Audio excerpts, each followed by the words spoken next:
Here's a speaker, and here's a video about said speaker. Now, I'm not one to be hugely into speakers or to have a large collection of them. However, with my interest in audio equipment, having some speakers definitely comes along with the territory. And for years and years and years, for no particularly good reason, I wanted to have a wall-mounted speaker similar to this one. This is actually something I found, probably about 12, 13 years ago when I was still very much one of those snot-nosed teenager types.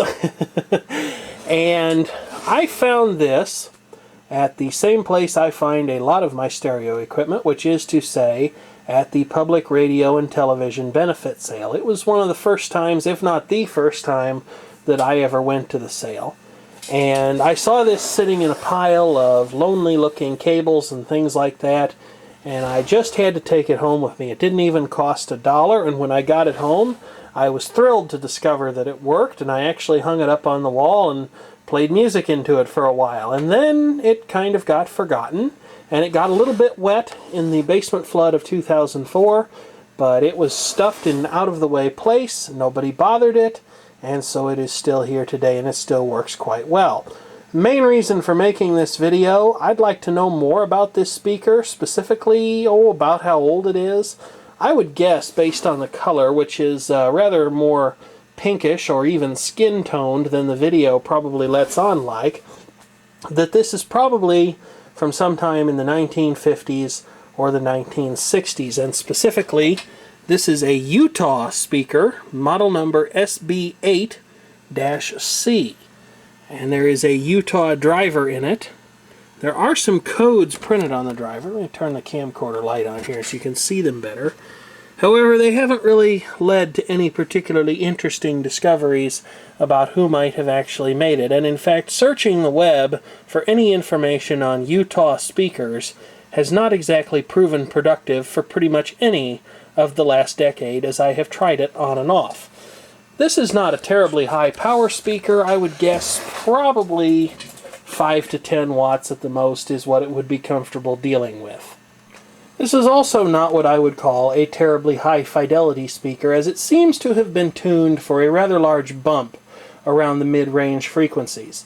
In a way, this does make sense, as I suppose this speaker's original application was for the delivery of PA messages and building-wide announcements, most of which would have consisted of human voice content.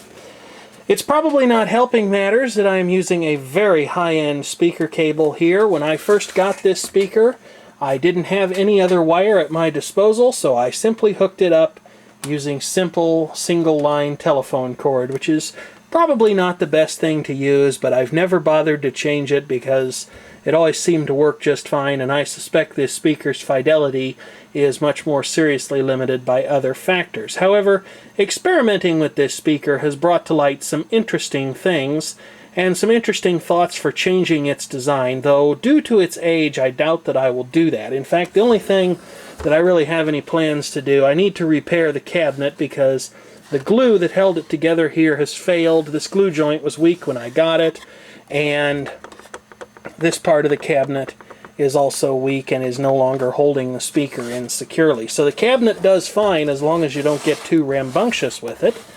And now for some demonstrations of how it sounds. Now, in order to give you a fair idea of how it sounds, I probably ought to hang it up on the wall there.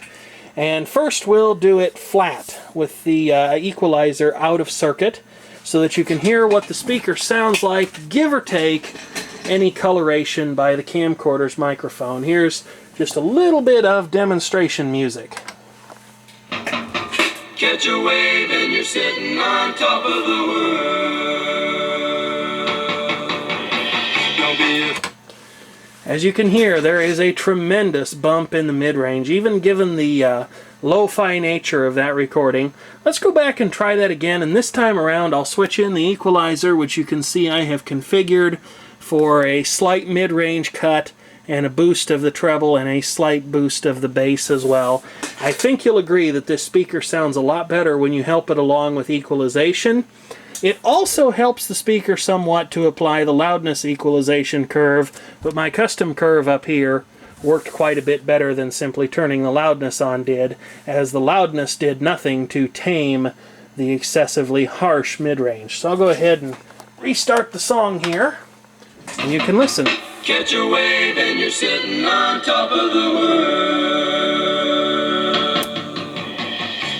That's with the equalization in, and this is with it out. Catch a wave. Those who don't just have to put it down. So there you have it. Thank you for watching, and please feel free to leave a comment, especially if you have any information about Utah loudspeakers or just how old this particular speaker might be.